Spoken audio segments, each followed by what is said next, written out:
Welcome one and all to Umami Manga. I'm Petter, and this is James. Hello. And today we are talking about Wotakoi, Love is Hard for Otaku. It's written and illustrated by Fujita. It was published from 2015 to 2021, but it started out even before 2015 as a self-publication on Pixiv.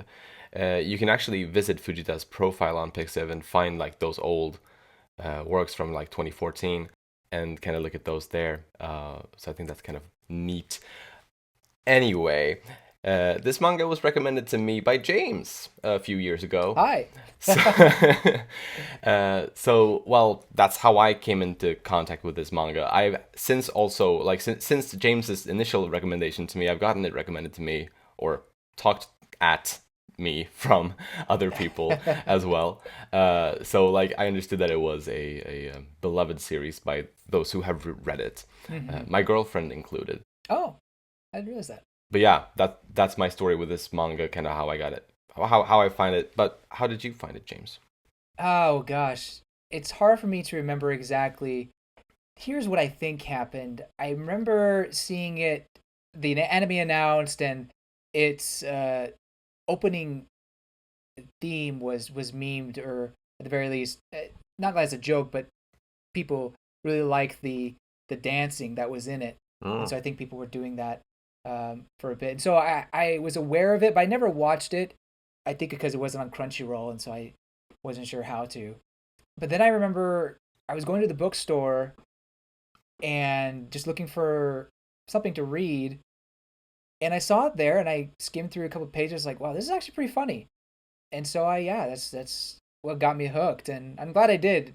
Just did some skimming and got into it because it's truly a beloved series of mine, and I think it opened my preferences and tastes to this more shoujo love comedy. And also, what I really appreciate about it, and I don't know for a fact, but for me, it was one of the first manga or anime, because I did eventually watch it animated, where it's about coworkers in a love com situation.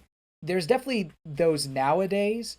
I could think of a few, but I think at the time that this was being published, it was kind of unique and new to read about two working adults falling in love. Not only that, but they were nerds, otaku. Yeah. So there were some really unique aspects that I think helped pave the way for other shows to talk about that. And I'm not saying it's the only one, or other, I guess, manga, I should say. I'm not saying it's the only one because I really don't know, but I feel like it's one of the few series that hit the mainstream audience in a certain way that maybe impacted future stories to go in that direction as well. And last thing I'll say is that it's so influential because, again, not only you had more manga telling the story of workplace relationships and nerdy storytelling, but also there was a live action musical in Japan. The anime was beloved. It just hit a lot of relatable spots to people in Japan, and I think to people outside of Japan as well. So anyway, Yeah. Very excited to talk about it, and this is just a few things I wanted to bring up. Nice, yeah. And well, speaking of the office setting of the story, like, so much of the story takes place there at their work. But do we ever actually understand what they're working with? What are they actually doing there? I think that's kind of funny. It is kind of this hilarious generic job that they do. It's just business. It really is. But of course, it's not about the job. It's about their relationships and whatnot. So, like, it obviously doesn't matter at all. But I do think it's a little bit funny still. Yeah, absolutely. But it is such a feel good manga. It's like one of the best feel good manga ever. It's such a comfortable read every time you read this. I don't know. I'm very happy that you found this, James, because otherwise I may not have found it and read it myself. Well, at least, until your girlfriend recommended it. Until she forced me, yeah. um, True. yeah, no, I'm really glad you enjoyed it. You know, when I recommend something, I never know if people are gonna like it as much as I do. So it makes me happy when it turns out that way. Hmm. One of the thing I really like about this, and I was kind of walking around this point, is the relationship between otaku adults and, for some, the fear surrounding hobbies and other people finding out your hobbies. Yeah. I felt that was so relatable. As someone who doesn't like to tell people that I do a podcast where I talk about manga and I have a YouTube channel that where I gush about Nintendo video games and sometimes, risque clad Fire Emblem characters. It's not, they're not all risque. There's only a select few, but those are always the ones people end up seeing and like, oh, this game is for perverts. Like, no, it's really not. They exist, but no, there's so much. Anyway, um, it's that kind of interaction that I fear or dread, and this manga does a great way of encapsulating that and my worries about other people finding out. But then other people who don't have that sense of dread, I mean, they have their other worries and other insecurities. So it's nice to see that in a medium and feel seen myself in that way. That's awesome. Yeah, I did actually think about you in some of the instances where Narumi and or Taro were depicted with their insecurities like that, or yeah, them being closet otaku really. Yeah. And yeah, it did make me think about you, James. So I'm glad you shared. I'm glad you shared that here as well. Yeah, no. And I mean, personally, I'm more of a, I guess, Hanako or Hirotaka in that way. But yeah. Yeah. Another thing I really like about this manga, I think it kind of addresses some stereotypes, even though I don't think she had this at all in mind when she was doing it. But for the West, I think it addresses the stereotype that, oh, everyone in Japan loves otaku things or it's always accepted. Nope, not the case. Yeah. A lot of people in the work field that are closeted in their hobbies. They don't really talk about what they do at home. And in some cases that's healthy, in some cases it's not. And so Japan is this magical place where all otaku are accepted. No, that is not what it's like. More accepted there in some say, but I think it's more so that there are more people who are into that hobby, and so it's easier to find those cliques or those niches, right, than say on the West. That being said, as it's gotten better out here in the West, at least in my country, in the U.S., I feel like it's gotten better. Like people watch anime mainstream more so than they ever did, 10 years ago. For sure. But it's gotten better in Japan as well. I think it's more out in the open and for better and for worse. Like there's certainly places where it's gotten too much. At least I personally think. But overall, people being more comfortable sharing their hobbies and not feeling that they have to hide their true selves. I think is a win in my book, and I feel like society has gone that way. But anyway, yes, Japan is not necessarily always accepting of otaku culture. Right, unfortunately. But yeah, to be clear, we're going to be talking about the entire Wotakoi series in this episode today. So here's a spoiler warning, I guess, in case anyone hasn't read it all. We may be touching on things from throughout the entire manga. This wonderful, wonderful little manga.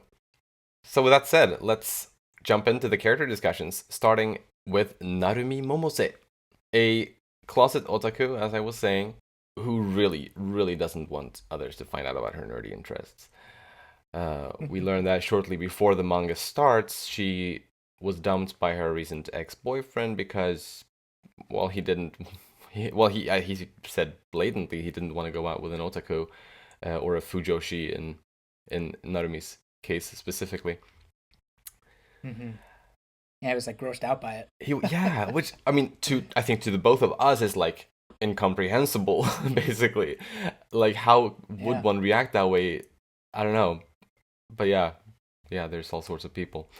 There are some people who are totally like that. It's like, oh, I can never date an otaku like that. Yeah. You know, I've I've I've been in the presence where I was watching I think it was Stranger Things, and they were playing video games or something like that. It's like this person is like, man, video games are such a terrible hobby, or something along those lines. And I'm just like, oh wow, I'm not as good associated with myself with this person ever. Yeah, no, and like it seems, or at least I got the vibe that it wasn't just the recent ex-boyfriend. It had been multiple dates before that kind of turned her down once they learned that she was an otaku. So, Yeah, I think maybe there's more, but I think she mentions three at least, right, where there were a all of her couple. boyfriends ended up dumping her once they found out she was an otaku. Yeah, and so obviously she's traumatized, and she's kind of dealing with that more or less throughout the manga. Yeah. But her being dumped by her ex-boyfriend, like the recent one, did lead to her changing jobs and thus reconnecting with Hirotaka and meeting all those other characters. So in a way, it's a blessing in disguise when you look at it that way. She wouldn't have met all these characters if she hadn't been dumped by him. Mm, true. Very true. I feel like as I've interacted with the fan base, look at comments, I've seen a fair amount of hate for Narumi, Really? or saying that yeah, Hirotaka doesn't deserve her, or What? vice versa, she doesn't deserve Hirotaka. That's what I meant to say. Huh? And that I kid you not, I've seen this. People just don't like how they felt she would lead him on and not reciprocate his feelings. I don't know. I feel like I was reading a different manga, or these people just were not Hmm. understanding her. And maybe Yeah. it's just because of the anime only viewers. I'm not sure. But even the stuff that the anime adapted, I felt was all pretty good. I mean, yeah, she has some selfish tendencies and annoyingness, but I really don't think it's bad. And if anything, I think it's just part of her charm is that she's really devoted to her hobbies, Yeah. um, but also wants to find love and etc. etc. So I don't see, or I don't hate Nanami at all. Oh Um, no, no, no, no. but I Mm. did just want to point that out, that yeah, there's some people who really don't like her, and they like another set of couple, which we'll talk about obviously later, more so than this set. Which that's fine. You can like one more than the other, but Yeah. I I don't know. think I don't really see it as, oh, this one's so much better than Nanami and Hirotaka. I really don't see it that way. Oh yeah. No, I wouldn't. I don't know. I wouldn't put it that way for it either. I'm not Yeah. sure. Like while we're on this topic briefly, I'm not sure if I have like one specific favorite couple in this. I think all three couples are fantastic. I Right. love all of them a lot. Yeah. Uh, I feel the uh, same way. So that's why it shocked me when I see comments about uh the show, and it's like, oh yeah, this is the show where the secondary couple's way better than the main couple. That should have been the focus of the show. I was like, damn, what? that's I don't get Yeah, it's that. yeah. I don't know. Hmm. I think they are all great, and Yeah. that's what makes this manga such a joy, is that I they all have the unique perspectives. Definitely. And yeah, I think it's a great story because of that. But anyway, yes. So just wanted to mention that. Yeah. Yeah. Yeah. Some things I personally like about Nanami. Um, she's very thoughtful of others, maybe to a fault in some cases Hmm. when it comes to uh, not wanting to out herself as an otaku because she doesn't want to hurt friendships. But Yeah. she's very thoughtful, and then I love her relationship with Hirotaka, and that she's one of the few people who can truly understand this more or less expressionless man. Hmm. And yeah, there's just something very, very charming about that. It really is. Yeah. And it goes both ways. I know we're not talking about Hirotaka, but like about the thing about picking up on signals from the other in this specific relationship. I think they both do that for each other, and I think that's really beautiful. Yeah. But I do think it's kind of funny at the start of the manga. Narumi says she refuses to date other otaku because they're creepy, even though she knows that she's an otaku herself. She's very well aware of that, but like she still has that very strong stance at the very start of the manga. And so it's funny that the only reason, or the initial reason, that she starts dating Hirotaka is because he helps out at the booth at the convention. And I guess with that in mind, I can kind of see how someone might view her poorly, Yeah. because she didn't enter their relationship with any romantic interest.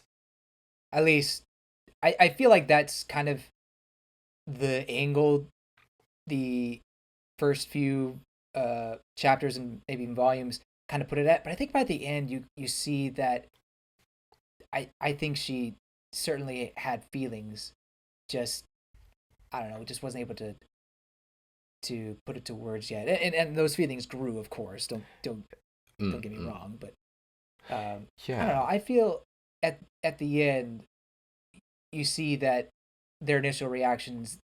I think she really did want to have feelings for him. I guess I'm not super confident in that she had feelings for him from the beginning. I guess that is up for debate, though. Regardless, whether her journey was discovering her feelings that always existed, or if it was her journey of gaining feelings of that sort for Hirotaka. Regardless, I think it was a beautiful kind of journey to follow along with for her. Yeah. The reason why I feel that way is based on the final volume, where you get Hirotaka's point of view of that initial agreement to go out. You see the part which is, oh, you can help me out with my comiket stuff. And that's her haha funny. But then you see where she says, so anyway, I guess we're a thing now, and she's blushing and saluting, and she's running away blushing. I feel like if you're not open to relationship, you wouldn't necessarily be flustered like that and run away, So I to me that felt like that. Yeah, there was. I mean, it's obviously embarrassing, but when you say, okay, I guess we're a thing now, that to me implies some sort of romantic feelings for the guy, and over time, I think that blossomed into true romance. Yeah. No, that's my thinking, but right, you're free to disagree, of course. I know, but I get that. I argue my point. I'm not gonna continue arguing, but I think that is a good point. Yeah. Fair enough. But totally, the growth throughout in their relationship together is immaculate, and not just their growth with relationship, but her growth in general. I mean, in the end, she's able to reveal to people that she's an otaku, which was incredibly difficult for her.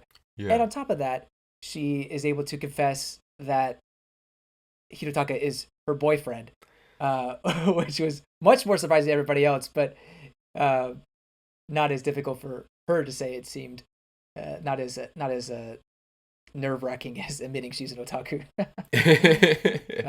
Yeah. Right. But I love that growth for her, and it didn't come without some growing pains, but eventually she got there. And it helps you have a circle of trust, right? People that you want to trust in. Absolutely. Because she's not going to just do that to random strangers or be out in the open about it. Exactly, yeah. As she clarified, yeah. It's just with the close friends right now. Right. Which is entirely fair. Yeah. That's how I feel. I got to super trust you before I show you my true side. And that's the problem with me, I just, it's hard for me to trust people. But yeah, so I really like that growth of hers. Absolutely. There's a point rather early on when Naoya makes Narumi question whether she and Hirotaka have really been on any proper dates. And of course, very shortly after that, Hirotaka asks Narumi out on a proper date when they go to the amusement park and whatnot. And even though like it's I guess they are treating it a bit differently than their normal hangouts, but it's not all that different when you look at like kind of what they're doing. They're kind of just hanging out like they have been before, but obviously with it being labeled as a date, it's intimidating, or it seems more serious and kind of a little bit scary to Narumi, or it's at Mm-hmm. least in her head, which makes sense. But I just thought that was funny, and she did. Well, I think the main thing that made it more into a proper date at the end of the, like, actually practically made it into a proper date somehow was that Narumi bought a gift for Hirotaka and gave him the earrings, Yeah. Yeah. which was super sweet. And I think that's definitely a point that Yeah. at that point, which is very early on, I think she has definitely started to feel something For sure. That was a big step. with matching earrings and whatnot. And it was also really nice, obviously, to see the earrings return at the end, repurposed into a Oh yeah, that necklace. was great. I that was one thing that kind of bothered me until I got to the end was like, yeah, why do the earrings never come back? And but they did in the end, Yeah. in a nice way. So I'm glad she was able to bring that full circle because it felt like a shame. Like she got those present and Hirotaka's not wearing them. What the heck? Yeah. About the story as a whole, did you feel that the timeline is kind of hard to follow in some way? Like I don't really know how much time passes from when they first start dating till the very end. I think Hmm. the only, or well, the other two couples seem to happen. Things happen chronologically, you know. But with Hirotaka and Nanami, I'm not sure exactly if everything that happens in order because there's a white date chapter that happens, and then in a later volume there's a Valentine's Day chapter. Well, White Day comes after Oh. Valentine's Day, so it has a Yeah. whole year passed, but Yeah. a whole year's passed and they haven't even, I don't know, feel Right. that's another point I'll make later. But my point is that it's kind of hard to understand how much time has passed from the very beginning of the story to the end. True. I did partially think of that as well. I didn't pay it too much mind, but yeah. No, I mean it's not a big deal at the end, but it's like I was curious, had they aged at all? Because I didn't notice any age changes from beginning to the end, right? They were still just 26 and 27, right, or whatever the age was. Let me see. Right. I think Yeah, 26. does it say so still in the character pages at the end? Does it have an age Yeah, displayed let's there? see. At least in the, gosh, would have been the ninth volume, I suppose. Hmm. Um, they still say it's 26, and Gotcha. that's after the whole, I believe the whole, or actually, well, it's certainly after the White Day chapter, Hmm. and then I think Valentine's Day either happened that book or the next Yeah. So volume yeah, or maybe whatever. you're right that it goes a little bit back and forth with it, which is strange in the case of Valentine's Day and White Day. Um, Hmm. it's at least it's pretty clear that it does go a little bit back and forth when there's certain events going on. Sometimes during an event that spans multiple chapters, there will be another chapter amidst those that seems to take Yeah, place either probably shortly before or shortly after that. yeah, that's That's true. something that this manga does. So, so yeah, I guess it does that to an extent, but I would assume maybe it's not like any huge leaps. Right, and to be fair, the other two characters have certain progression points that are referenced in other chapters where Hirotaka and Narumi are in it. Hmm. So that can be somewhat of a gauge of, oh, okay, this is where we are in timeline. But if those two aren't in it, it's kind of like, okay, where Hmm. exactly is this taking place, or when is Yeah. exactly this taking place? And maybe she thought about that as she was doing it as well. But anyway, just something I wanted to bring up because I thought it was an interesting way of Yeah. telling her story. Hmm. Um, really taking snippets from however long period of time this whole story is, but taking snippets and putting it here and there. And I don't think she planned it all out. I'm sure she just did it as she went, but seems to seem to work out in my mind. Yeah, right. I think it's still pretty smooth.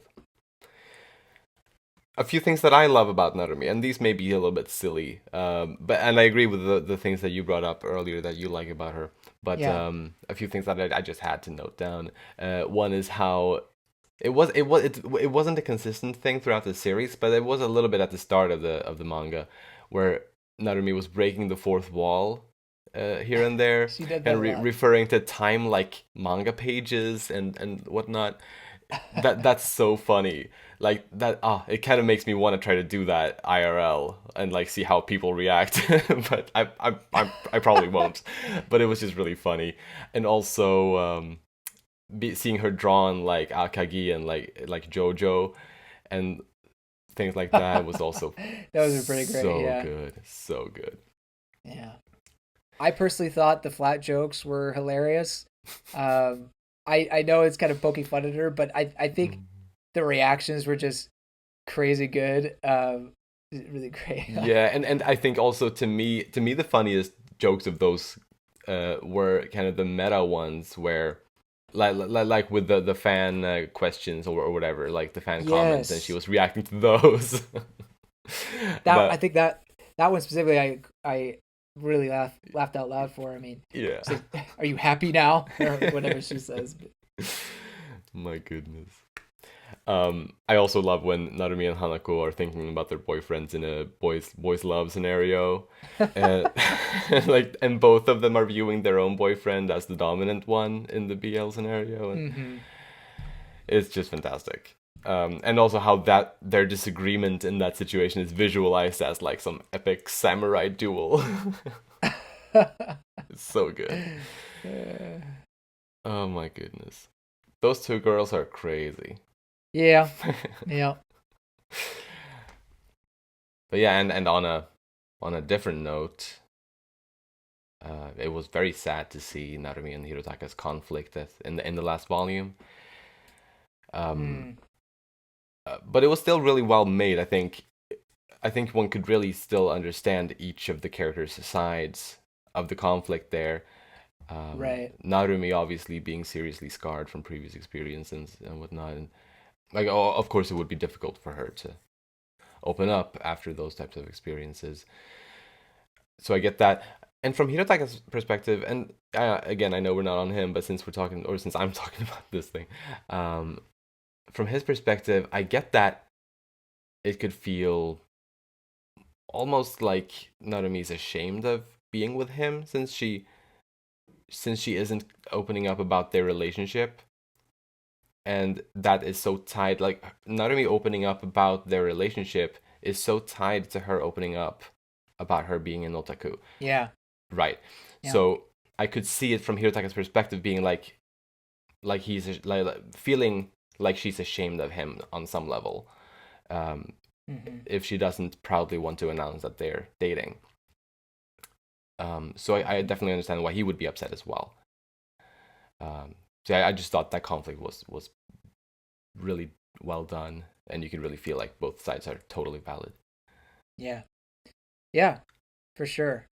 I think they both said things in the heat of the moment that they didn't truly mean. Yeah. Um, but I do feel like this conflict led to both of them making some discoveries about each other, and yeah, like I said earlier, her character progression really benefited from that, and she was able to come clean about who she was and who Oh she was yeah. dating. So So proud of I her for that. do really like that for her. Hmm. Anything else on Narumi?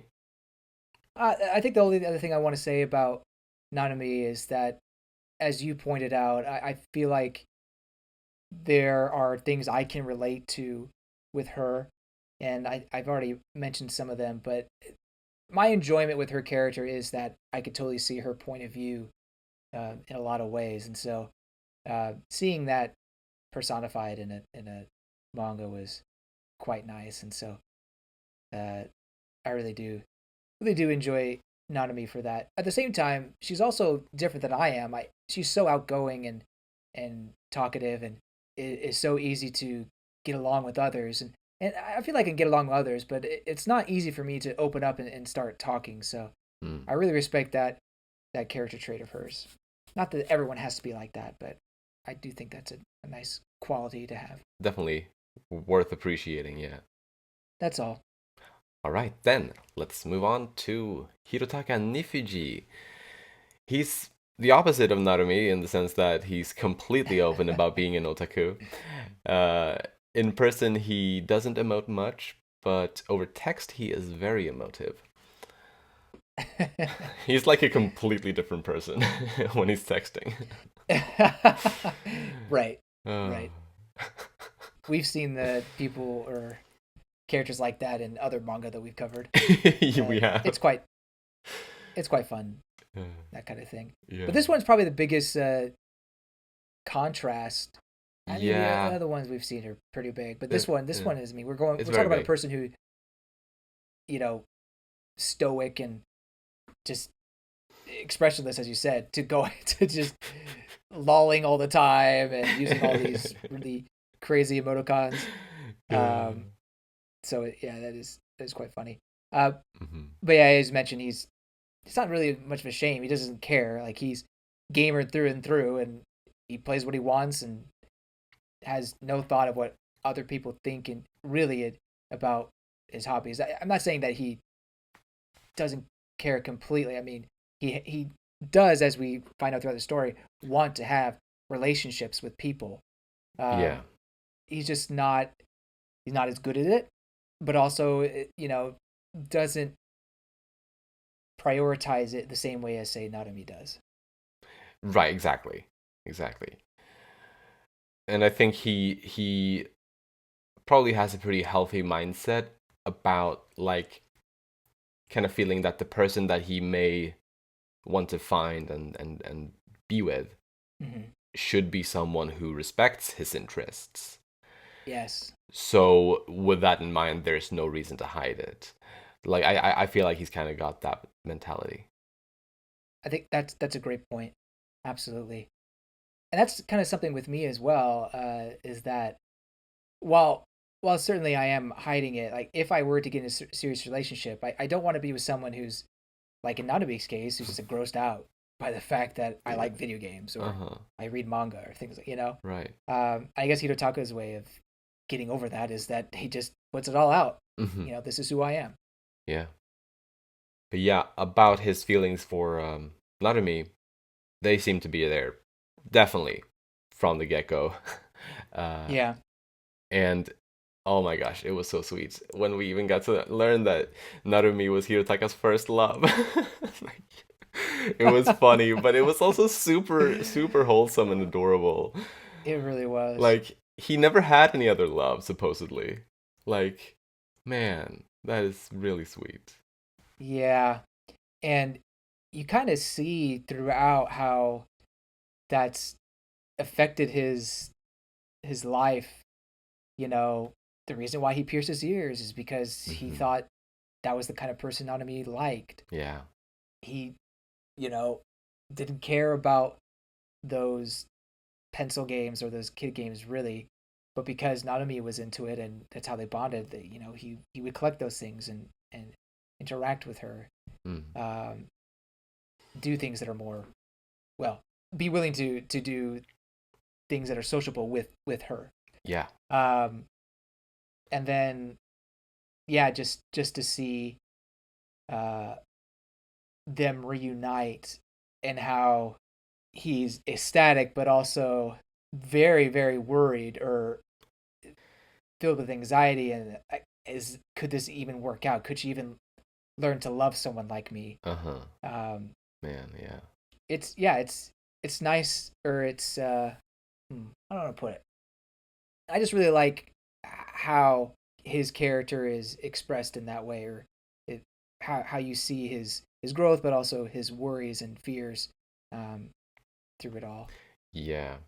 And especially as I think you mentioned a little earlier, how in the last volume we got to see several of the earlier scenes, but from Hirotaka's perspective and kind of seeing his mindset and his thoughts during those earlier scenes. That really added a lot to his character, I think. Mm-hmm. And one of those things that we revisited during those later chapters was his confession or initial well basically when they became a couple. Uh Yeah. was there, where I thought his confession to Narumi was super sweet. How he promised her that he was gonna spend, as much time with her as she wants, and that she wouldn't regret being with him, and a bunch of other real very very sweet things. Mm-hmm. And he even, well, I guess indirectly told her very shortly after that that he loves her, which was very quick and kind of unexpected at that time. But yeah, that was also super sweet. And I think even though he's not very expressive, like facially, he does express himself still with verbally. Yeah. Um, he definitely can do that. Um, and he even said like after the indirect love confession, a bit after that, he actually made a direct love confession to her. Mm-hmm. And yeah, yeah, he definitely had strong feelings from the get go there. Yeah. Yeah, couldn't control himself. He was glitching out, Right. as you say. Oh. Uh, Um, and it's hard to put yourself out there. Absolutely. Especially when you yeah. don't know how the other person feels exactly.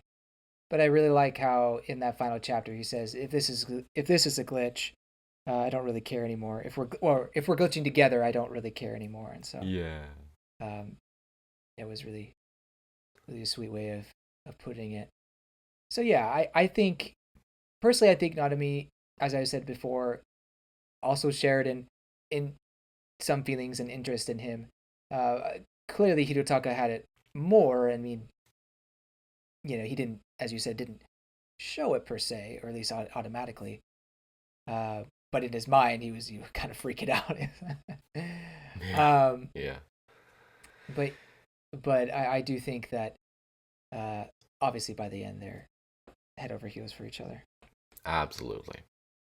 And we understand that Hirotaka has so much respect for Narumi. Like he really looks up to her as a person and for the hardships that she had the courage to put herself through, whereas he kind of didn't expose himself to social interaction and whatnot throughout a lot of his life.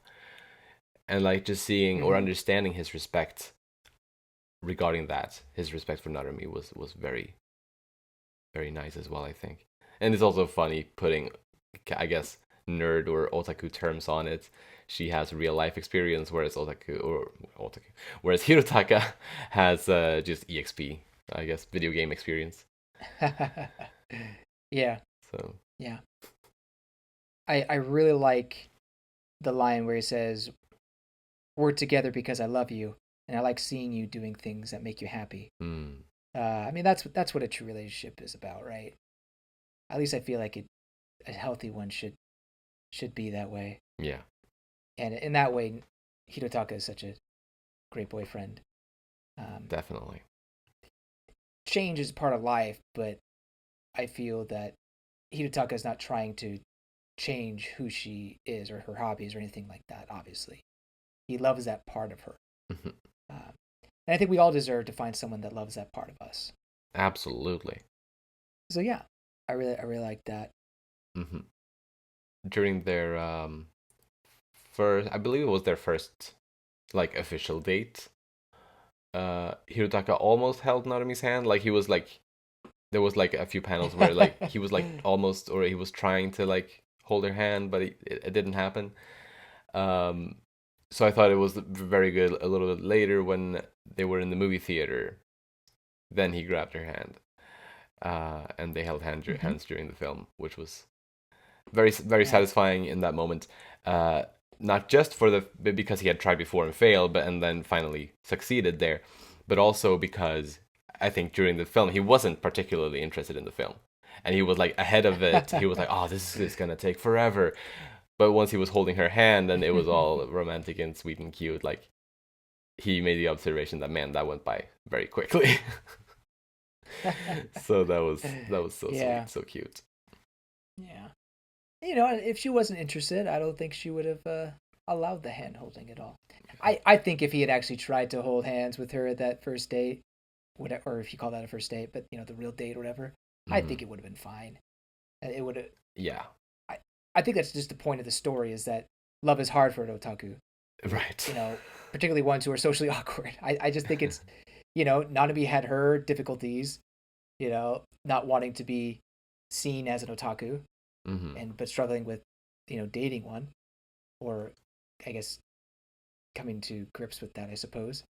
But then Hirotaka's case, it's being able to express your feelings and feeling that you're worthy of love or wanting to be with this person. So in that way, I feel they kind of cover two separate issues, but still, it's about love being hard for otaku. Indeed, yeah, absolutely. My last thing on Hirotaka is just appreciation for him being definitely a champ for waiting for Narumi after work, even though they were having they were kind of in the middle of a fight. Oh yeah. But he still waited for her after work, even though she was not expecting that he would. But he was there, and he was that was one of the many wholesome moments in this series. Oh yeah. I had long forgiven you, or however he put it. That was really good. I mean, it felt very true to his character. Not to say Nanami shouldn't have felt worried like she did, but it was really wholesome to see Hirotaka have forgiven her already. Yeah. Do you have anything more on Hirotaka? Yeah, maybe some couple of funny things. Deathly afraid of the dentist. I thought that was kind of unexpected. But the really cheesy, wholesome thing in the end is that he just thought about Narumi and was able to get through it. Yeah. Very good. His him being a breast man was quite funny. And I love this moment in the anime as well as the manga where Nanami sees the big-breasted figures and then she turns them around. He's like, "Hey, turn around my figures." Yeah. I really like that. And also that when she's like, "Oh, so you like big breasts?" and he's like, "Well, yeah, I'm a guy after all." In the manga, it's just Nanami. The next scene is Nanami saying, "Well, we left the other two by themselves." But in the anime, which I actually thought was a pretty fun touch, Nanami's just like, Hanako, Hirotaka's being a jerk. Or I actually kind of thought that was funny how they did that.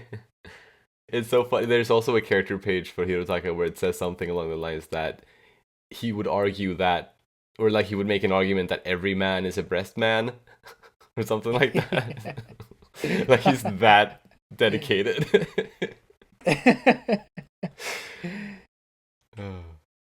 So I guess he certainly has his taste, but does that mean he doesn't love Nanami or whatnot? No, not at all. If anything, I'm sure his tastes, if you will, have changed a little bit. Exactly. I think so for sure. Yeah.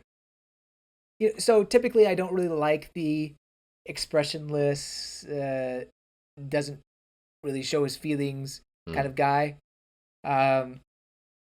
And I'm not going to say he's my favorite character in the story, turn around and say that. That said, I really like him, and I think he's a great contrast and partner to Narumi. Yeah. And I think, in general, I think he could be a lot of people's dream guy, if you will. For sure. Yeah, I really do like his character, and I think he adds a lot to the cast, and he's just not this, boring guy. Some people really like the expression of the people, and I think even Fujita, the author, or mangaka, whatever, it mentioned that constantly Hirotaka, among her friends, was the number one, and she had a lot of Hirotaka fans in her friend group. Yeah. So definitely that kind of cool character is really liked, but yeah, I'm not usually like that, but I really liked Hirotaka. And I think I agree with you on basically all of that. He's definitely like the cool, silent, emotionless type done right. Yeah. I think that's it for me. Okie dokie. Then let's talk next about Hanako Koyanagi. So yeah, she and her partner Taro were both captains of their respective volleyball teams in high school, and they've had a passionate relationship pretty much since then, I guess one could say. Mm-hmm. Or well, they get into a lot of fights, uh, to put it plainly. Yeah, I love their backstory. Yeah, Um, same. it was really nice to see how they met and how the love grew, and it was a great way to kind of answer the question of who confessed first, because we're never really told who confessed first. They both say like, "Oh, you were the one." No, you were the one. Right. Yeah. But when we see the flashback, it's kind of left ambiguous who was the one to reach out first. Taro reached out and hugged her, but she was also in the middle of turning around to come back to him at that graduation scene. So it's still um, left maybe to someone's interpretation. But I like how truthfully Mm. they both confessed at the same time. Yeah. No, that is great. That is great.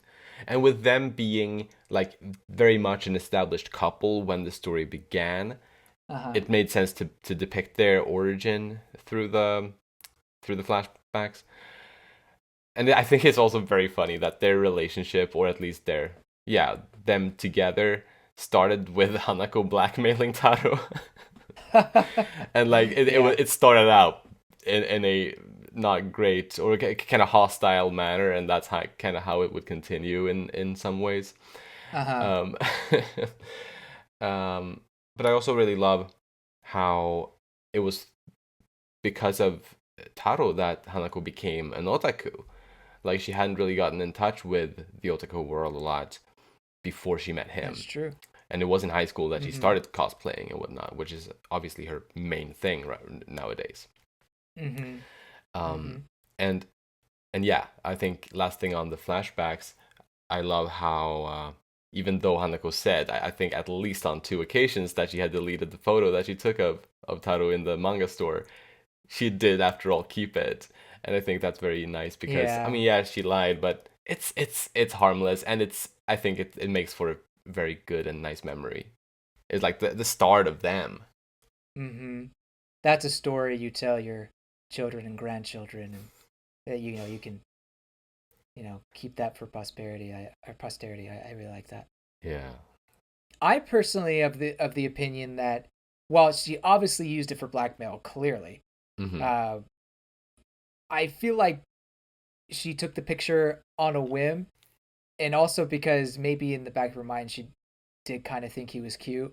Yeah. Um, and I think that's why she took it initially, or at least she saw the opportunity to do so, along with the whole situation, of course. But yeah, I think there was a tinge of infatuation, just a tinge, but it wasn't until they got to know each other and he helped her out with uh, the serving that I think Right. those feelings truly began to blossom. Mm-hmm. One thing I'm not a fan about with this couple is that so the argument stuff is fun. I think some people could find that relatable. I I do think it's a bit much at times. Yeah. Like I don't know. My parents argued quite a bit, but I this one seems pretty pretty intense, and it's a manga, so it is exaggerated, I'm sure. But still, there were some pretty intense fights. I guess not any sort of physical contact, so that's or Right. violence, so that's good from what I could tell. But the verbal insults, and this is a little bit about Taro as well. Mm. Calling her ugly, or I guess she would also do that to him as well. Mm. Um, call him stupid and things like that. I don't know. Yeah. Some people, I guess that's really nice, but for me, that would be very depressing, and I don't Uh-huh. know if I'd be able to do that. And maybe that means I'm not a tsundere person, although I have enjoyed tsundere characters in the past.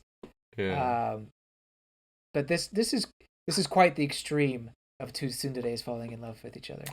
It's definitely an extreme. And I also don't love that side of their relationship too much. Obviously, it's funny. Like it's usually, if not always, played for comedy, like in the manga. Right. Um, so Hmm. but yeah, it's a bit much. Although I do still, I guess I appreciate it for what it is still. Yeah, I mean, I'm not gonna say that nobody's like that or no healthy couple it doesn't argue. But yeah, it was a bit much. However, I will say that the story they get better. Like, yes, they're still having arguments, but it becomes a little bit less Mhm. of a yelling, screaming match, and less insults. By the time they, start living together and get married and things like that. So that's, I Yeah, mean, you can literally see the change. I guess particularly in Taro, how he approaches her, true, true. um, Mm. or approaches disagreements, I should say. Not saying that Hanako doesn't change, and she changes as well, of course. Um, Yeah, but yeah, no, it was nice to see them mature, I guess, in that way. definitely. Yeah, it was definitely growth. And obviously, one of these, an example of one of their arguments, and one of their major ones was when they were planning the wedding, and Hanako wanted to cosplay, obviously, much to Taro's dismay. I love how they both handled it and dealt with it very modestly and maturely. Hmm. But by the end of it, obviously, like it took a while, but in the end, they both, from their own separate ends, were very mature about it, Right. and it worked out obviously very well with Hanako getting to cosplay after the reception, and yeah, it was fantastic. Yeah, I mean, I totally see Tada's point of view, and I think Hanako coming to the conclusion that this is the wedding meant for both of us, I thought was really great. But I Mm. am glad she got to do the cosplay because I think at the end of the day, it was special to her and it meant something important to her. Um, Yeah, so I guess the bottom line is that it's important to compromise and you know being able to give a little here and give a little there. mm. I don't see it as Hanako winning her way. I see it as them together deciding, yeah, let's do it. Right, You right. know, I think that yeah, they both won. Like it was a win for both of them. exactly. But honestly, that the build up, this relationship is really good. Don't get me wrong. I said earlier that I was, shocked that people like this relationship. This is the relationship that people hype up. Uh huh. That this is the real main characters. That's the one people talk about. Um, I don't, I'm not gonna go that far. However, I do think this couple is expertly done and Mm-hmm. clearly one of the highlights of the story is just seeing them go from long time couples to fiancés to newlyweds. It's it's such a great growth and time lapse, I guess. Um, Absolutely. and so I it's so satisfying to see them make their to be at the altar and kiss on their wedding day and then at how the very end they Hanako's pregnant and it's just Yeah. so good, so satisfying. It really is, and I'd be very surprised if their baby doesn't turn into some kind of otaku as well. Yeah, I mean, at least a cosplayer. I mean, I think Hanako is seems to be nudging their daughter in that path. That's great. I really appreciate Hanako's willingness to let other people know about her hobby. I mean, she's not necessarily proclaiming it everywhere, but she's not embarrassed if people find out per se. I don't think she wants people who are in the otaku space to find out that she's Hana-san because of the fandom and things like that. But if coworkers find out or if she brings it up in conversations, it's not bad. It's not the end of the world. She's willingly to do that. In fact, she'll try to drag you into cosplaying as well if you show any sort of interest. Yeah. But I do appreciate that about her character and just her unafraidness. What's her fearlessness? There you go. Her fearlessness Mm. in her hobbies. So Yeah, that's a great trait to have. absolutely. Yeah, no shame, and yeah, no need for any shame, because yeah, this is awesome. She's awesome. Hmm. There's a lot of cute moments with her and Taro, There are. and I think the proposal was really amazing. I talked about the wedding. I didn't talk about the proposal. I thought that the Hmm. proposal was such a great lead up. It was such a heartbreaking moment. Like Kabakura not quite understanding the importance of the necklace, Right. and I totally think he was in the wrong for just thinking it's nothing, or oh, I'll just buy a new one. Like he doesn't wasn't quite understanding how much it meant to her. Yeah. But in truth, he was waiting to propose, and I guess I could have said that for Kabakura's part. But anyway, I just wanted to bring that up.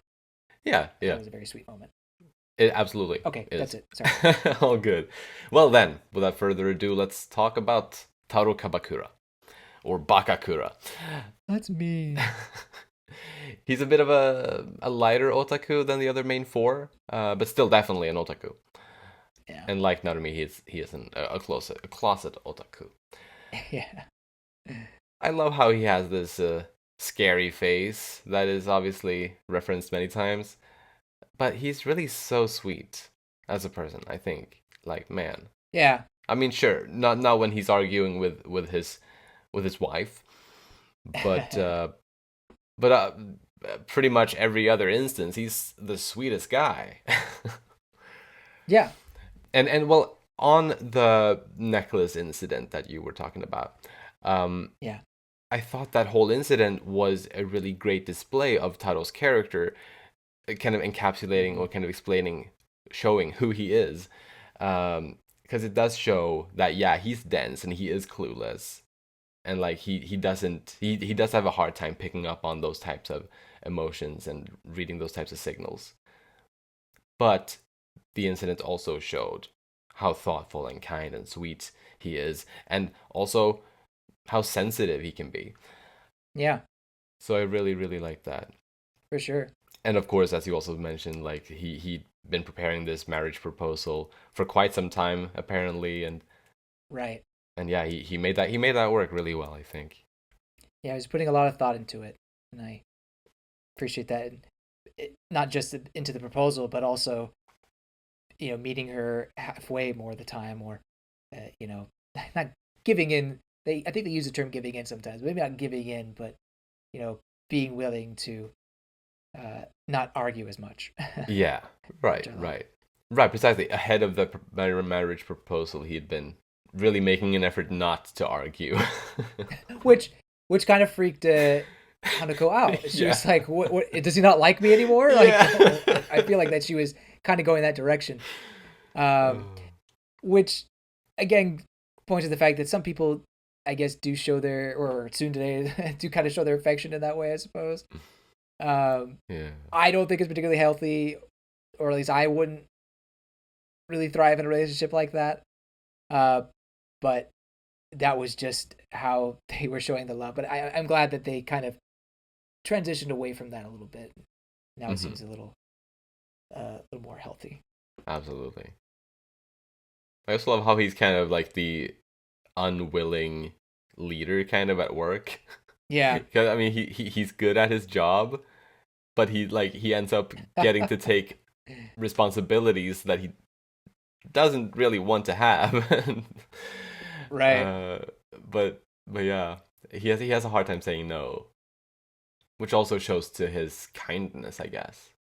Yeah. But he needs to treat himself well as well. I do relate to Kabakura as well.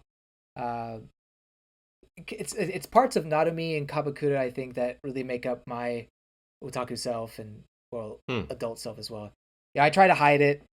I can't say no to people. Um, I think he's a little more outgoing than I am, and a little more. Uh, I guess what I'm trying to say is that I see a little bit of myself in him as well, and Hmm. definitely would not want other people to know that I like certain things. But anyway, yeah. So I like that about him. He's also my same height apparently. Although I don't know Ah. if I'm exactly 180 centimeters. I feel like I might be 179. I'm just about Hirotaka's height, incidentally. Yeah, yeah. Which in Japan is quite tall. He was Yeah. like, "Wow, you're a basketball player." Exactly. Yeah. So I guess speaking of that, I like his friendship with Hirotaka. I think they both help each other. Same with Hanako and Nanami. That's Mm, also a great uh, dynamic and friendship they have going there.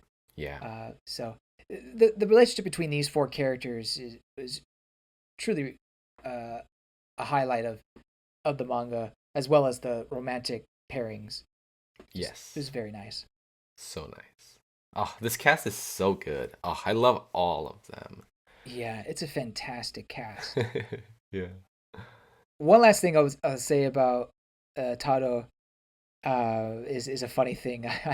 I like when Hanako was, I think is in one of these off pages moments. She's staring at him and she's like, "Man, I just want to make out," or just suck on his lips or whatever she says in her mind.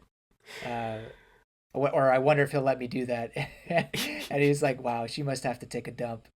Yeah, that's right. and and and she's like, "Is it okay if I do it?" And, Uh, and he's like, "Yeah, go for it. You're free. um, Please go ahead." yeah, oh my So god. sometimes Kabakura understands what's going on. Like he was able to Sometimes. pick up that Narumi or that Hirotaka's first love was Nanami. He was the one that That's picked up true. on that, Good and point. Yeah. and I don't even think Hanako really truly Yeah, no. understood that. It felt like there was a question mark at the end of that chapter over her head. Yeah, no, no, you're But he right. understood that. I think he was the only one who did pick up on that. That's a good point. Yeah, That may be one of the few instances, though, where he did. exactly, exactly.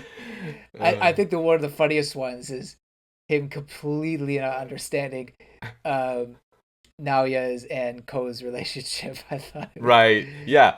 Right. As far as the manga goes, he never understood. He never learned that Ko is a girl. that's yeah, specifically that. Yeah. Man. All right, that I've gone on long enough. I think that's all I have. Alrighty, then. Well, let's talk next about Ko Sakuragi. Unbeknownst to Naoya, for rather a while, Ko is indeed a girl. And yeah, she has, Super gamer. yeah, for sure. And she has super bad social phobia. And she shares some of her personal traits with Hirotaka. Though, unlike Hirotaka, Ko doesn't get mad at Naoya for being bad at video games. Very true. Yeah. No, she has a lot of patience in that regard. Maybe it's easier when it's not family. Uh, Yeah, but oddly enough, but I like she's clearly one of these characters that he has a huge growth and change where she tries to Mm, better herself. Um, and obviously, I mean, she puts in a lot of effort, but Naoya being there to help her open up, to help her feel wanted and feel that she can do it was really great as well. So, mhm. yeah, I love seeing her growth and maybe even learning to love herself in a way. Right. Or at the very least, making good progress on that front. Like, I think that's Yeah. a pretty big thing to learn fully. Um, Uh huh. but yeah, she definitely made great progress. Oh yeah. Not gonna lie, I did think she was a boy at first when I Yeah, first saw yeah, her. same, same. Yeah, well, and to be fair, I was kind of hyping myself up for, oh yeah, we're gonna get some actual BL in this manga. Hell yeah. Uh, unfortunately not. Although, well, it's not unfortunately completely, because obviously I did really appreciate what came of it. But Yeah. yeah. No, this was another great couple. Not maybe not quite the same, or I don't know. No, it's also so super great. It's I nearly said I would put It's it great in a different way. like, yeah, right, because they don't get the same amount of focus. So that they're clearly like, as far as focus goes, they are the third couple. Right. But yeah, they were very well made, despite that. Yeah, I agree. I mean, it's a beginning relationship, but it's it's a cute build up to confession, and yeah, Mm. there's a misunderstanding, but that makes it all the more juicy, I guess, and Yeah, satisfying when it finally happened. definitely. She talks about how Naoya and Narumi are light types, which I Uh, get. They definitely are, yeah. uh, in that sense. Um, but she's a very pure person, I guess, when it comes down to ways of the world and well, uh, just her, I guess, inner being. Um, Although she may not see it, I think she again self-esteem issues, probably thinks herself as not a contributor to society at the very beginning or whatever. Uh, but she's Mm. pure, and I love how she has or dreams about shojo situations in manga, like happy endings. Like she really likes those kind of things. Yeah. Um, which I was somewhat surprised that the other characters were shocked that she liked that. I guess the gamer vibes didn't match that Oh yeah. potentially, but I don't know. I will say the hands down biggest squeal moment in the manga for me was shortly after Naoya and Ko had become a couple. They were in the dining, or they were having lunch, and Ko left early because she had to go to class. And while she was supposedly away, Naoya admitted to his friends that how flustered and giddy he gets when he's near Ko. But then turns out that she had forgotten her jacket, so she came back to get it, and she saw him kind of Yeah, admit that to his friends, and they were both looking at each other, completely red in their faces. And I don't know. To me, that moment was like definitely number one squeal moment. So wholesome. Oh yeah, my gosh, I loved it. yeah. It was really cute. Yeah. Yeah, Oh, they're so adorable. I think that's all I have on Ko. Great, same here. Then let's talk about Naoya Nifuji, Hirotaka's younger brother, and the only prominent character in this story who isn't an otaku. Yeah, at all. Yeah, I mean he gets to know, as he gets to know Ko, he starts to enjoy gaming more. But Mm-hmm. and he says that he likes to read manga, but the other characters don't.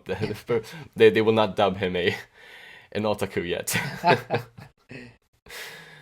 I mean, if he's just reading like a couple chapters every now and then, like I don't know about that. Right, exactly.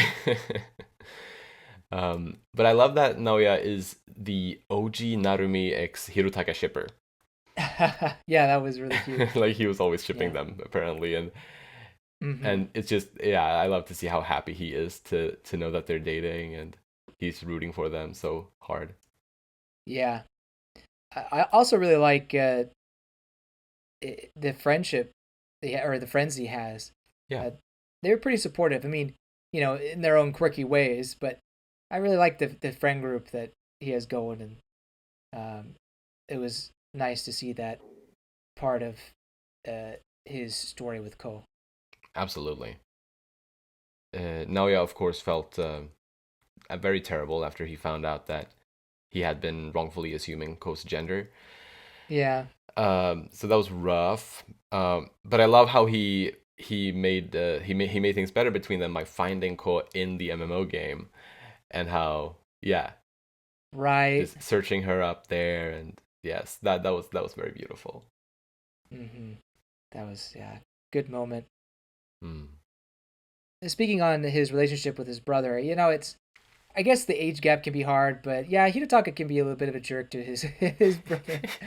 Uh, Maybe it's a tough love, I guess. I Um, guess. I don't know. Maybe I could be that way to my little brother. I don't know, but maybe I wouldn't go as far as to tell my brother he sucks and not never help him out or anything. I No, wouldn't do that. no, Hirotaka is definitely a bit harsh there. Yeah, I think by the end, Hidetaka opens up a bit and shows how he cares about Naoya Yeah. clearly. But yeah, it's not maybe the most wholesome of relationships. Yeah. Oh, but you're right. It does. I do still feel we do see an improvement during the story, or at least by the end of Yeah, the story. uh, right. yes. Yeah. And I know I praised Hirotaka's confession to Narumi earlier, but I thought Naoya's confession to Ko, I gotta say, I think was even better. Oh, Um, like that one got me super emotional. That was very touching. it was a really good moment. Yeah, I think it was nice to see him also just as nervous in a way. Um, I think it was good for Ko to see that, and that Yeah. her feelings of anxiety and nervousness is not necessarily uh, unique to her. Other people can feel that way too, and that doesn't make her strange or broken or anything like that. So Yeah. I think that was a nice little detail there. And yeah, the confession as a whole was really wholesome, really good. Absolutely. Then anything else on Naoya? No, that's it. Great. Well, then, let's talk about whatever we got left. I guess mostly some general stuff. One thing I'll kick this off with is the huge amount of pop culture references is fun to a Yes. degree for me. Oh. And I like, well, I think it's mostly fun. It's fun when I get the references, and it's fun to learn about the stuff that I didn't get. Mm-hmm. But I don't know. There are some instances here and there when I feel like maybe they're going a little overboard for my taste with the pop culture references. Since I obviously haven't lived in Japan, I think there's a lot Mm-hmm. that kind of goes over a lot of people's heads if you're not like really endorsing that culture. Yeah. But yeah, I mean it's a very minor gripe, and again, for the most part, I like it. But yeah, Yeah. First off, I really like the one-liners of the on most of the pages yeah, where it kind of adds on to the joke or gives a little clarity in some ways. Not really like lore building, but more so joke building. uh-huh. And I think that's a very clever way of writing a manga Yeah. and making every part of the page something funny. Yeah, it's a very unique thing to do. I'd never seen that in any manga other than this.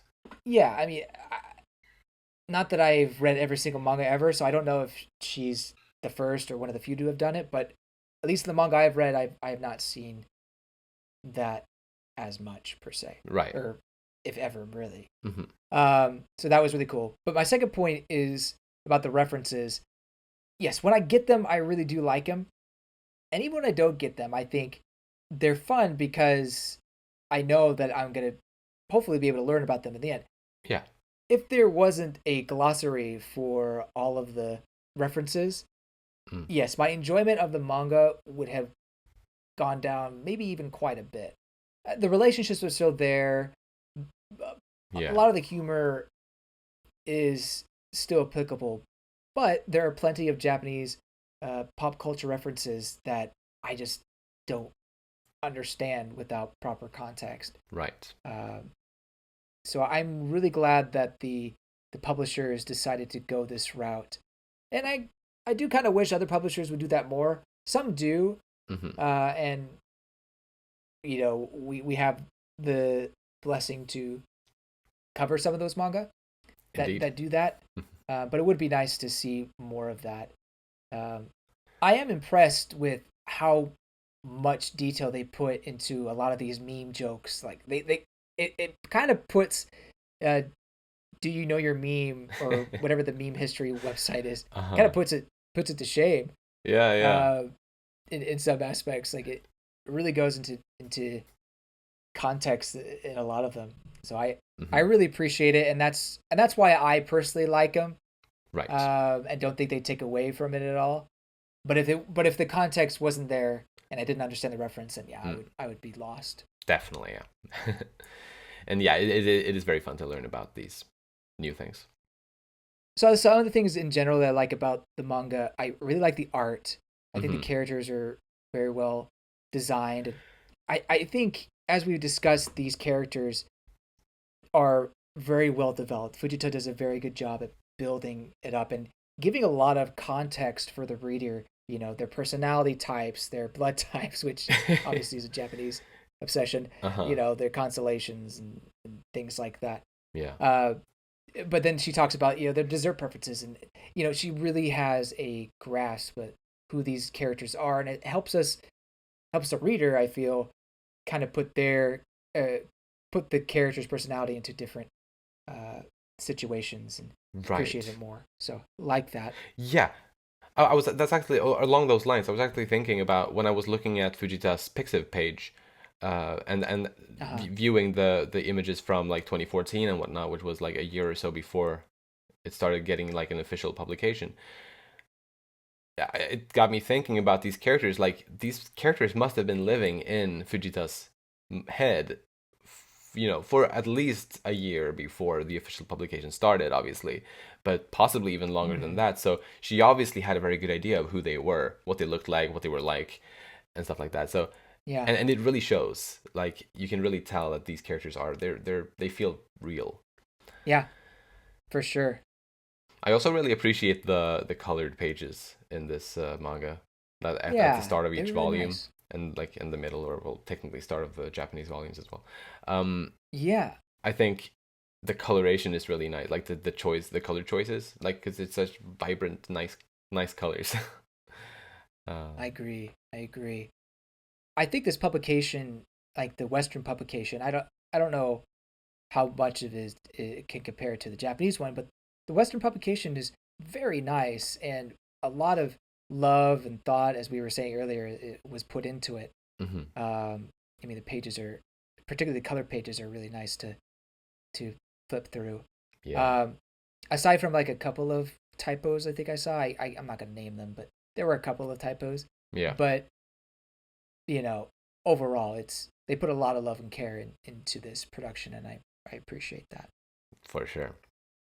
One kind of reoccurring chapter that she does is MMO chapters, or they're playing a game. Uh, this was one of the first times when I first read it, it was one of the first times I had seen that done. And I've seen other anime and manga do it since. And of course, there's like the isekai and trapped in a video game, Sword Art Online. That's been done, but kind of characterizing an actual video game that they're playing, and having them move around in avatars. I mean, Yeah, I'm sure someone had done it before, but for me it was cool to see that for the first time. yeah, As someone who plays games, maybe not MMOs, but sometimes plays with people online. That was pretty fun to see. absolutely. I love that, and it's also fun variation from the regular art style. Yeah, very true.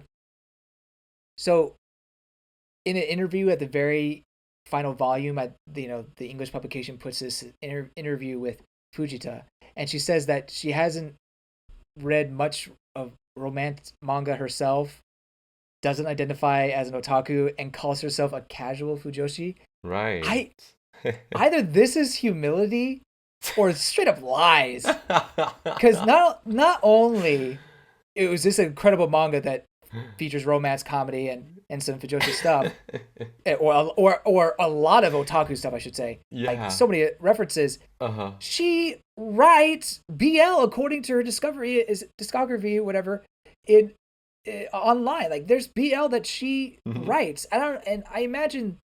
Here's my thinking: is that maybe at the time of the interview, maybe she hadn't gone or done that publicly yet, but she definitely has now. So Gotcha. I don't know. It was very interesting to hear her call herself a casual Fujoshi. Yeah, it Can definitely you was really be a surprising. Yeah. casual if you're drawing it? I don't know, but maybe she's putting being humble and maybe putting true fans at much higher pedestal than Right. her. I don't know. Yeah, I don't know. And then my last point that I wanted to bring up was actually I meant to this in the character discussion, but I Huh? skipped over it for some reason. Was the final kiss between Narumi and Hirotaka, or the first kiss, really? Yeah. That is definitely worth bringing up. It was such a great moment. I mean, everything had been building up, and I was actually a little worried that she wouldn't do it. I was like, oh, we're not gonna get a kiss between the main two, Mm. but we did, and it was awesome and so Yeah. worth it. Um, so yes, I'm glad we got to say that. But was that their first kiss? Yeah. How long have they been dating? Right. Very unclear. That's my question. Like it's unclear Yeah. how long they've been dating. I mean, we got Ko and Naoya together, and then clearly Taro and Hanako are married and pregnant. So it's like quite a bit of time has passed. I would think. Yes. So they had been dating that long and not gone all the way, or kissed at least. I Yeah. mean, I guess if that's their first kiss, surely they haven't done the deed, if you will. Okay. Well, you know. yeah, that I'd be surprised, yeah. Yeah, but I kind of appreciate it though. And like they are both kind of shy, or they were kind of shy about it obviously the whole time Yeah. until there, but yeah, yeah. Yeah. It was their first kiss. And I appreciate that they're taking their time and that they didn't rush it, and like the story didn't rush it. Absolutely. No, it wasn't rushed, and it made the final moment that more satisfying Yeah. to see. It's so great to be an otaku. This is how we're ending it. Yeah. Yeah. It's like That in was that funny. chapter, it's like it feels like it's the end of the story, and like, oh, it's so great being an otaku. Right. Kabakura is like, the hell. Put everything, wrap it up. Yeah. This felt so dumb though, but it was funny. Yeah, it was like Fujita kind of poking Uh, fun at herself for yeah, making it ending like this. But I think it comedically, I think it worked. definitely. Yeah, yeah.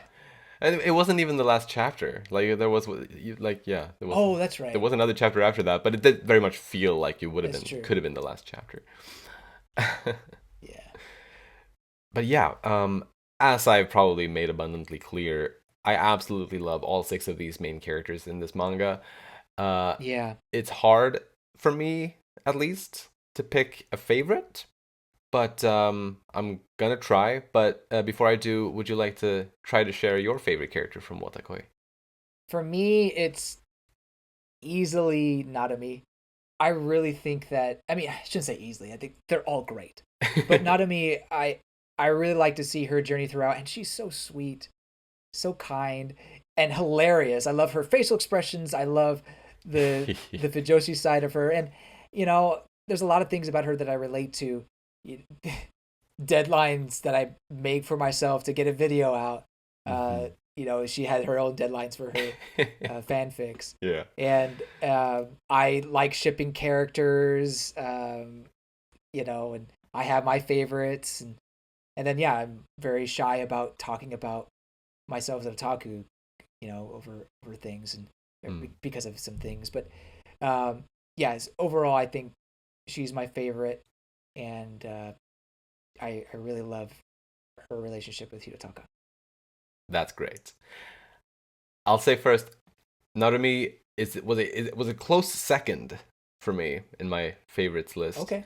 I nearly did pick her, but I picked my favorite being someone who is not particularly like myself.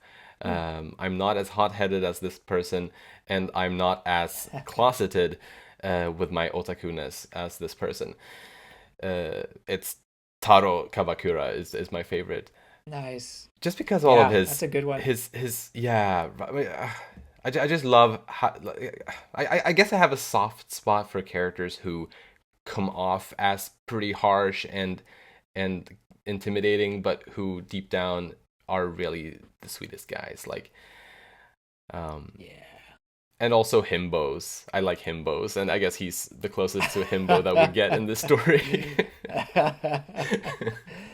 Yeah, I think that's accurate, and yeah, absolutely. I really do like characters who seem tough but are really just softies on the inside. I mean, Yeah. that's a trope that I can get behind, and sometimes those are tsunderes, and I do like tsunderes, Hmm. even though I said I wouldn't like a relationship where someone's calling me or the loved one is calling me ugly. Yeah, yeah. That would or stupid, like that would Hmm. not be great. But I do generally like softies like Kabakura. Cheer for them very easily. Definitely. Yeah. Great pick. Great pick. Thank you. Likewise. And so I guess potentially last thing here, how would you rate Wotakoi on a scale from 1 to 10? My scores since I read it then and even now is a 9 out of 10. I think this story is amazing. I love it. It is one of my favorite rom-coms and truly a story that I would recommend to everybody who loves rom-coms. Nice. I'm gonna echo that 9 out of 10 as well. It's just so great. It's hard to get a 10 out of 10, and it should be hard, Yeah, I agree. you know. So no shade on that one missing point, but No, yeah, not no. I mean, it is right. No. it is basically a perfect series. Yes. Yes.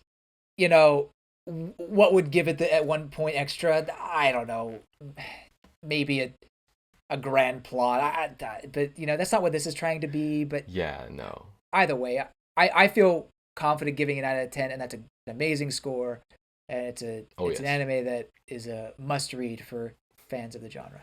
It definitely is. And like yeah, to anyone who's an adult and working and has any type of nerdy interests, it's relatable. Like on some Oh levels yeah, it's going to be relatable. absolutely.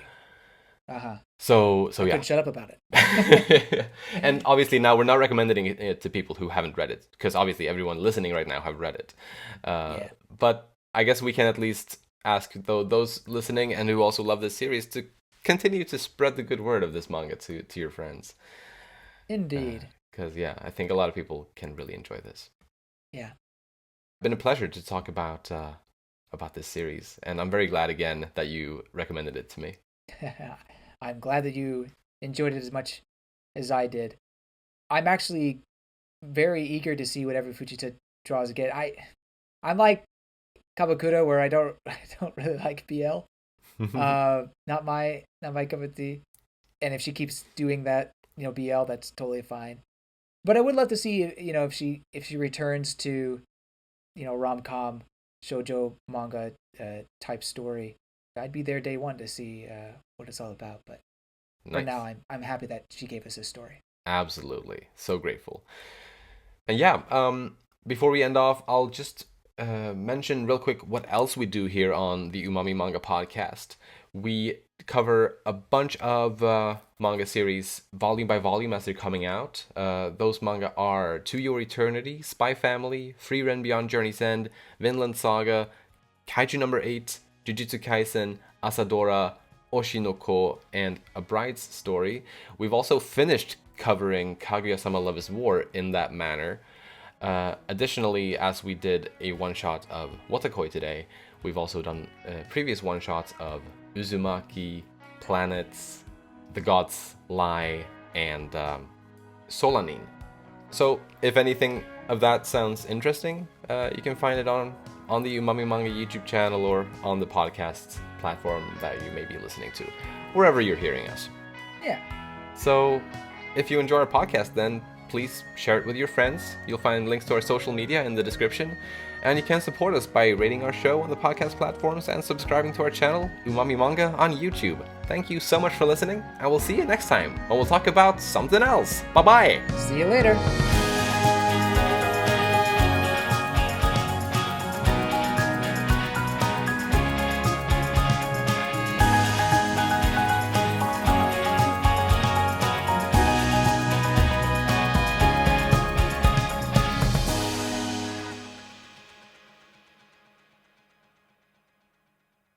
Stay nerdy. Oh, wow, that was cringe. Isn't it great to be an otaku?